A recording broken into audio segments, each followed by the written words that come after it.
Shout out to the broomstick fucking holding this video. But this is gonna be some of the background process of me just going through this hyper crazy change. It's the 30 for 30 time. We're literally 30 for 30. Grandpa's in his 90s, mom's in his 60s, I'm in my 30s. We're in a 30 for 30 thing. This is a victory lap. I've always wanted to spend my life spending time with the people who raised me. And it's scary to think about or come to the realization that, like, I knew this time would come being the youngest. Like, being the youngest, there comes a time where you must realize that it's your time. Like, everybody serves their time in your family. Grandparents show up, take care of grandkids, parents, things like that, you know, diversity. And it's reflected in your community. Like, even if it's not your family, there's going to be a multi-generational aspect to this period. And so I think something that is a real conversation right now is like, it could be a socioeconomic thing, it could be a queer thing, it could be a person of color thing. But my goal in life is to be happy. And what makes me happy is my family. And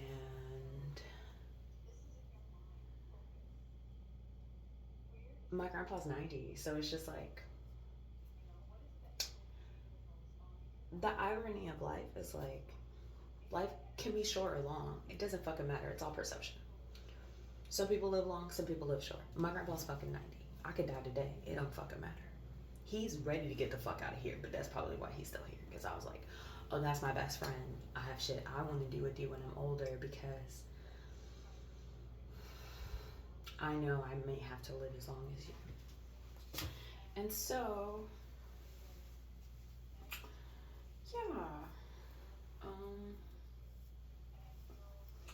I was watching a Trixie video yesterday, and she did a whole video about applying to Drag Race, and I thought it was interesting because she was just saying, like, film it as though you were filming your own reality TV episode, and even if you're not auditioning, make content now.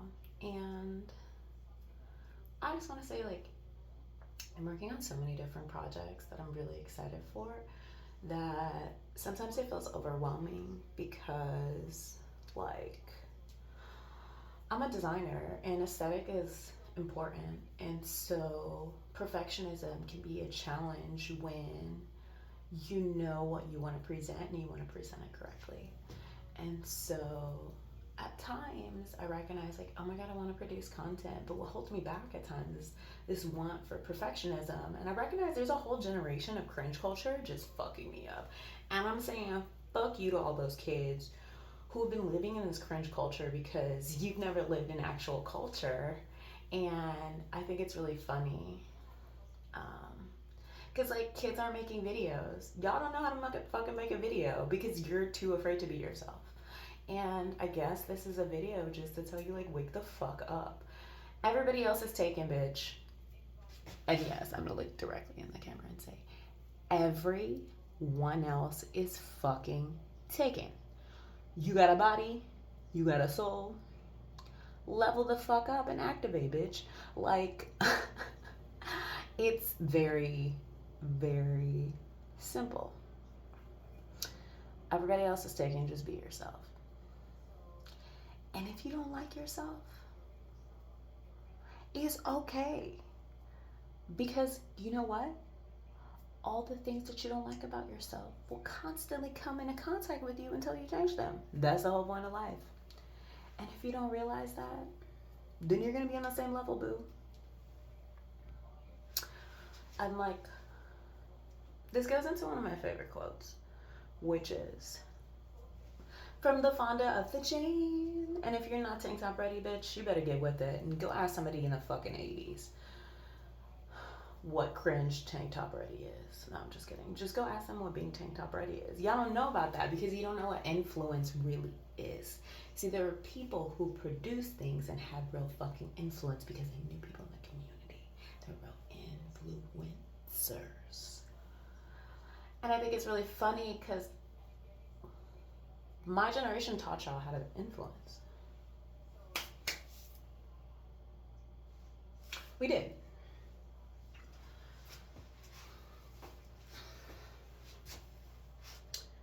And I'm just gonna leave that there because that's like a whole long thing. But it's interesting to do this process.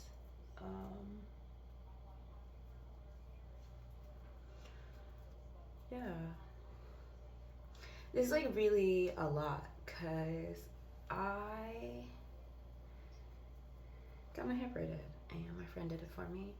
And it's really exciting because like I look like a reflection of the culture that I'm a part of. And it means a lot to me because as an ethnically ambiguous person, sometimes it's very rare that people see me and see me or see parts of me. And so it's just been really nice to see my heritage reflected in my present self. Yeah. And just like FYI, like I'm a natural hair girly. I started that shit back in the 2000s when everybody was pressing their hair. I was the youngest, and so I got to be like, I know y'all are tired. Let a nigga get a blowout and save them pressing combs over there. Because it's true. Like, it's interesting because it's a dichotomy of feelings and emotions. Sometimes as a little sibling, I wish my sisters made me suffer and like played with my hair and stuff like that. And it's not to say they didn't. They did. There were moments when they did. But I was such a like brazen kid who knew that at a young age I had to go against the grain. That I was very defiant and not open or accepting of those things. And so being the little sibling and like the characteristics of family, like niggas is tired and like that's real. So like I really am thankful that like my siblings, like though they raised me and taught me a lot, like they didn't force me into certain practices, like the practices that they had to have with their hair. And maybe it is because I'm lighter, and so I do have a different texture, which is interesting because I don't have the straightest texture in my family. Chanel technically has the straightest texture. She has really beautiful curls. My curls are tighter. So like, you know, fuck all you and your colors. Because yeah, I'm, on some true transparency, I'm the youngest, the tallest, and the lightest in my family. Legitimately the lightest in my family. People have been having kids and I'm still the fucking lightest. I will be the lightest person in my family. Besides the wife side of my family, which we'll get into that. But that's another topic and I don't feel like talking about that. But also it's just like, y'all, I'm Louisiana Creole. Like, I'm literally the proof of this country, of everything that's happened in this country. And you want to know why? Do you want to know why? Because not only am I black, but on my grandfather's side, we them red niggas. And if you don't understand that, then I think U.S. history has done a really great job. I think U.S. history has done a really great job erasing my fucking culture. Because my people's is so black, they're red, which means they're indigenous. Because remember, there's a dichotomy in this culture. So white people come to their country and then they enslave you and then they brought other people too and they were like, well, y'all's already here, so we just gonna, if we don't kill you, we gonna add you to the niggas here who are building this fucking area to us, right? So just, something to think about. Something to really think about. Because, like, I, I, I didn't know. I didn't know. I didn't know I was Native until I realized colloquially what my great grandfather's fucking nickname was. Isn't that hilarious? Because of internal racism. It's like the irony. And it's just like, it's something to think about. We live in a country where people are divided and people have to choose. And on some real shit, culturally, like, my natives saw what was happening to my niggas and was like, okay, we must blend in with our brethren and we must survive because this is the only way. This is the way. And so, shout out to both. Shout out to both sides in all aspects of my family. Those who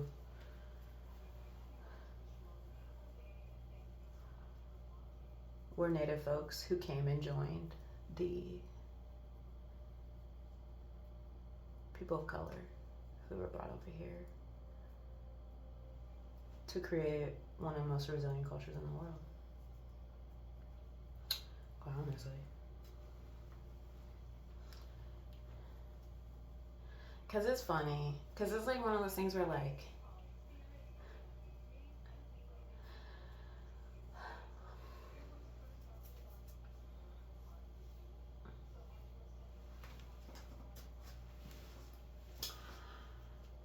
it's funny, or I think it's really funny because I hold a lot of emotions in regard to, like, it's funny, somebody articulated it really well the other day, and they said it was a righteous sacred anger, and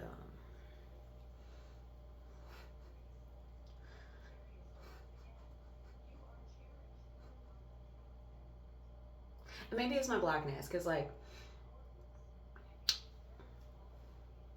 a lot of people don't know Trixie Mattel is actually Native, and she doesn't deny the fact that she's, like, hella white. Like, it's there clearly, but also, like, her heritage is like, nah, niggas survived. Just like, we have to wear this mask of whiteness because clearly, the impact of their DNA. But I hold within me a righteous anger, and it's funny because sometimes people come at me for my blackness, and on my Native, I fucking respond. And it's really interesting and it's really funny. Because it's this interesting realization of, like, oh, you trying to come for me because I'm a nigga.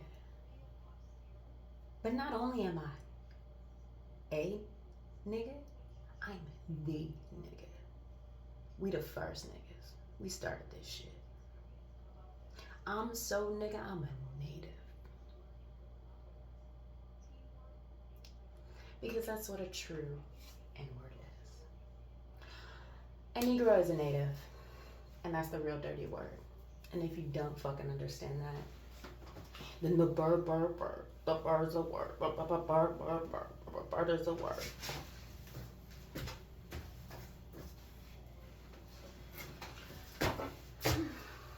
Look at my hair. It's getting longer. That's probably why I left this in for so long. My hair's gotten longer. I've been growing out my sides. And just for the record, I cut my hair. I cut this bald. Skin fade bald. Last April. Low-key May. So from May, June, July, August, September, October, November, December. We're in January now. That's gross, girl. That's gross. So yeah. It's gonna be a weird video full of a lot of random things that I'll talk about and expand on. This is the irony of like, I could just post this video and then people are gonna be like, can you explain all this shit? And I'm just like, yeah, sure. And maybe it will be a Q&A about life. Like a lot of people have questions about life. And yeah. No. Yeah. I know it's gonna be so controversial that I'm a native Negro. I'm here for it. I also want to say, unless you're a native Negro, get the fuck out of my face. You're not me. I'm me. And this is my experience. And this page is for me. So, like, if that's not your experience, if you don't relate, then, like, I'm not here for you. And that's cool. Because on some real shit, like, I know you're a reflection of me. And I know deep down, if I'm not here for this version of myself, I don't have to be. And I don't owe anybody that. Period. And that's as simple as that.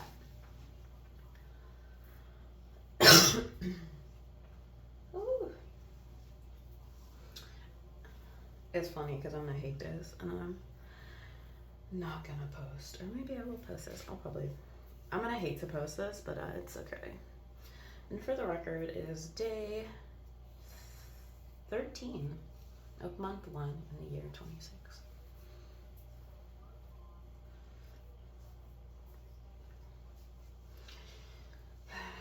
And I'm taking out my hair and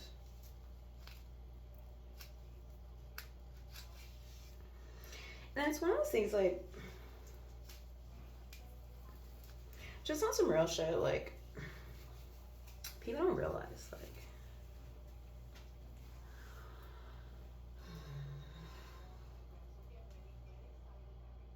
hair is armor for your body. Hair is armor for the largest fucking organ you have in your body. Your skin, hi babe, I hate to break it to you, largest fucking organ. Yeah, it's covering all other organs and shit, but like, this is your largest fucking organ. You know what's protecting it? Hair. Hair. So, I just want you to know and to realize that, like, when you talk about black people's hair,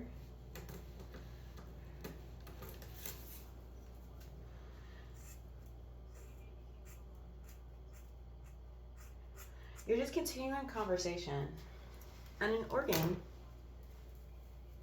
that you're already talking shit about to begin with. Because you're already talking about melanin and pigmentation. And then you have the fucking nerve to come over here and talk about this other shit. Like, my hair texture, my coils, my curls.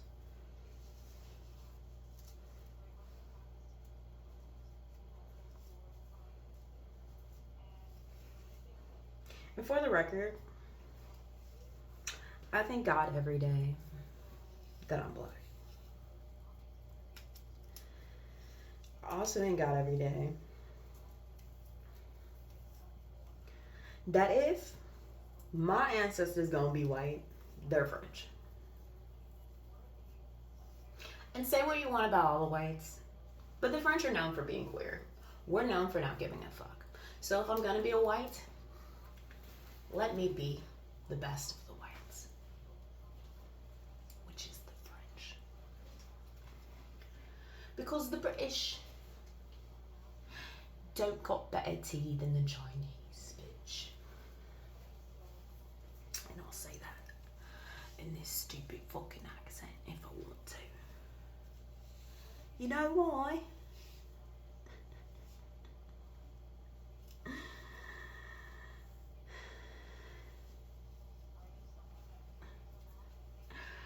You know why? Verbally.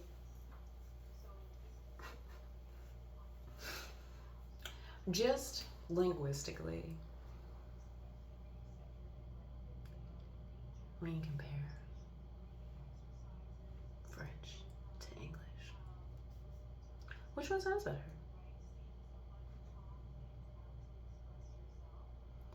And I mean, like, fully deduce. Is it glottal stops? Is it hyperchorisms? Like, just things to think about. Like, get my hair. Wow, this is all mine. This is gross.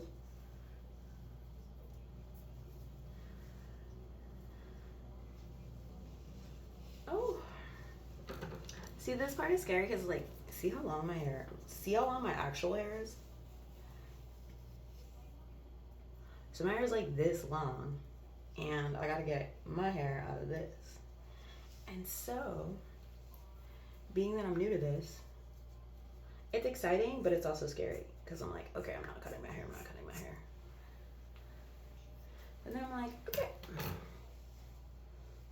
cut this one too. But see, you can see my hair. The other hair.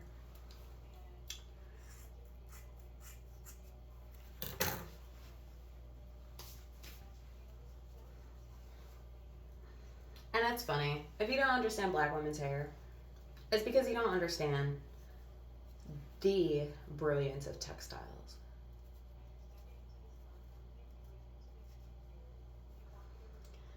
Because we are the fabrication of life, my dear. And women have been the fabrication of life since the beginning of time.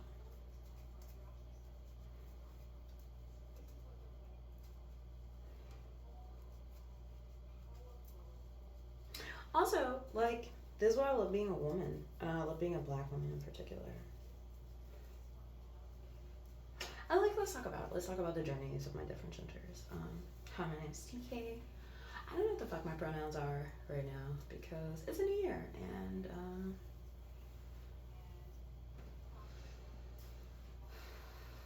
and to be honest, like, my current PGP is the baddest bitch, because that's who I've always been afraid to be, and now I'm like, oh girl, like, why were you stopping yourself, And so now I'm like, oh, okay, I guess that is one of them. But hi, my name is TK. I've been queer forever. I was born queer. I came into this world, and I was like, I'm gonna be a HOA. And God was like, yeah, girl, go get it, run it. And I was like, thanks, girl. Because, yeah, gender is a social construct. It's a fucking illusion. And, like, if you want to fight me in the construct, if you want to fight me in the comments that gender's not a construct, who the fuck is supposed to cook?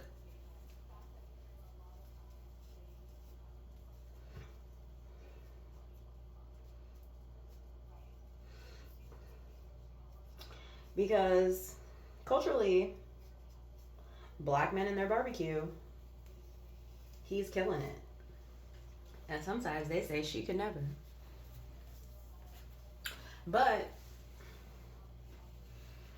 there's also the dichotomy of, like, go make me a sandwich, woman. So it's like, who should really be in the kitchen? Didn't you just make ribs, nigga? Like, why don't you make me a fucking sandwich? Yeah, if you think gender's really a thing, then, like, who cooks? Who's supposed to cook when we're all human? And don't come at me some hunters and gatherers shit if you haven't been. If you've never taken a college feminist class. On some real shit. Oh, I guess that's, like, a general thing, too. Like, I feel like I want to make an announcement for stupid people. And just for the record, stupid people aren't actually offended when you call them stupid because they know they don't know shit. And they admit they don't know shit. And it's okay to be stupid. I can be hella stupid about certain things and certain subjects, and I'm okay with that. There is a benevolence to ignorance that is blissful. And because we're psychological creatures, sometimes we need to live in that. But, wow. Yay. Okay. Did I get it all out? Oh, I have one more. I don't know what I was talking about. I kind of don't care. That's just a random video. I'm just taking down my hair, reflecting, talking about myself and people in life. Which is kind of cool. It's different. But yeah. Gender is a spectrum.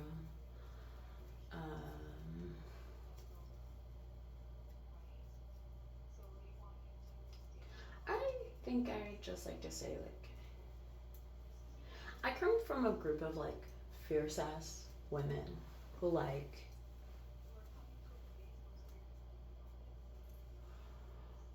on some historical shit, like the women in my family are part of the reason women today get to wear pants.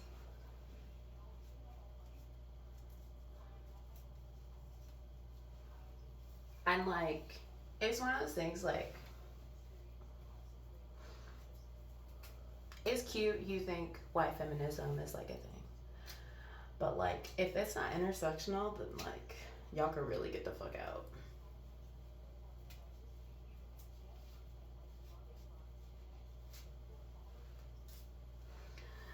Oh my god, is my hair out?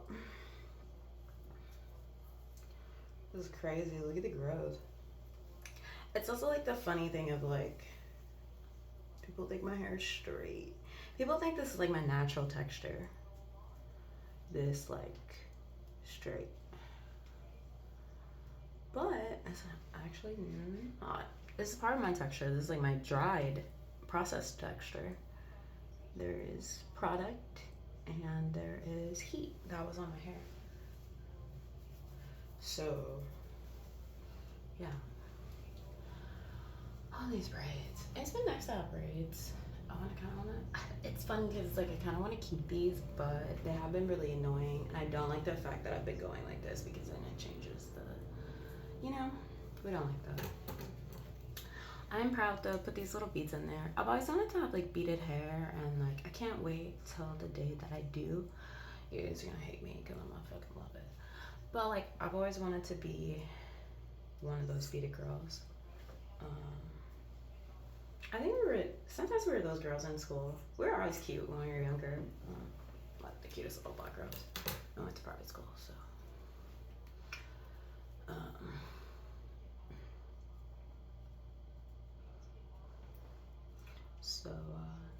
Yeah. So many things to talk about. Is the irony like you could talk to anybody about anything? But,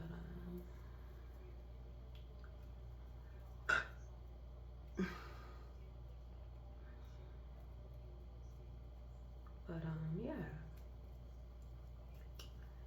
This is gonna be my exposure video for when people find out I'm not white. And I'm gonna be so excited.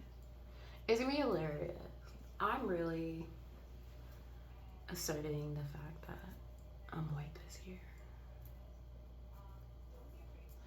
But it's the process of like, I'm an unsuspecting white and I'm here for it. You know?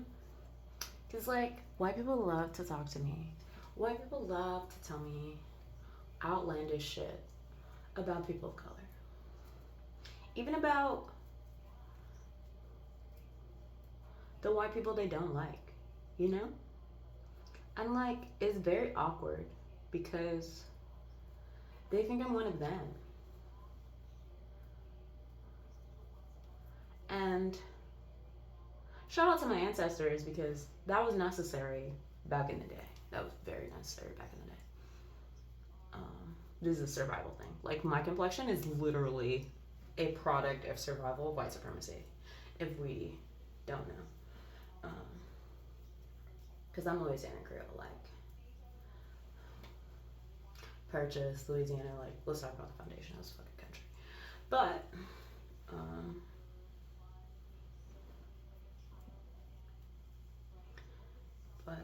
yeah. I can't wait for people to discover this video and they're like, oh my god, TK's not white? What? And I'm like, yeah. I was never one of you. No, I'm just kidding. I'm white. It's in there, but I'm white French. And if you're white and French, I don't got to deal with you. Because that's also the thing, too. Like, the nicest thing to know about being people of color is like, we're responsible for us. And even back in the day, there was an agreement that we're responsible for us. Like, even at the villages, like, y'all gonna be over there, you gonna be over there, cool. All right, somebody breaks this agreement, then you're gonna be held hostage, we're just gonna sell you.